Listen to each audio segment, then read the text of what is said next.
পদ্মা নদীর পাশে বয়ে গেছে রাজবাড়ী জেলা। রাজবাড়ী জেলা আমার জন্মভূমি, কিন্তু একটা বিষয় খুব দুঃখ এবং পরিতাপের বিষয়, রাজবাড়ী জেলাতে এত বেশি শিরিক হয় যা অন্য যে কোনো জেলা থেকে একটু বেশি। এই রাজবাড়ী জেলাতে এক পীর আছে, পীরের তরিকা আছে, যেটা আমাদের রাজবাড়ী জেলার অধিকাংশ মানুষ যেটাকে ফলো করে। কিন্তু আমাদের মুরব্বী জেনারেশন যারা আছেন, বিশেষ করে আমাদের বাপ চাচারা যারা এখনো চলে গেছে, এবং তাদের পরবর্তী জেনারেশনও হয়তো আমাদের ভাই বিরাদার যারা আছে, তারা এখনো সেই তরিকা বা সেই মাযহাবের অনুসরণ করে, যেটা এত বেশি শিরিক ওনারা কল্পনা করতে পারে না।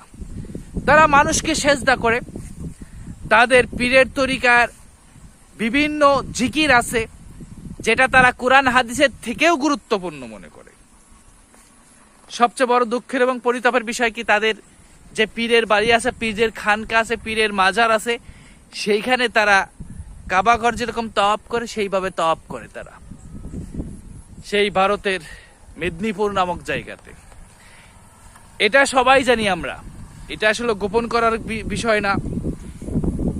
ইসলামের সাথে যে কতটা সাংঘর্ষিক সেই মাযহাব বা সেই পীরের আকীদা মানহাজ, যা আমাদের সমাজের অধিকাংশ মানুষই জানে না।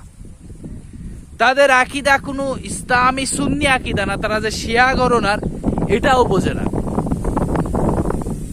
আল্লাহ সুবহানাহু ওয়া তাআলা এদের সঠিক বুঝ কবে দান করবে আল্লাহ সুবহানাহু ওয়া তাআলাই ভালো জানেন।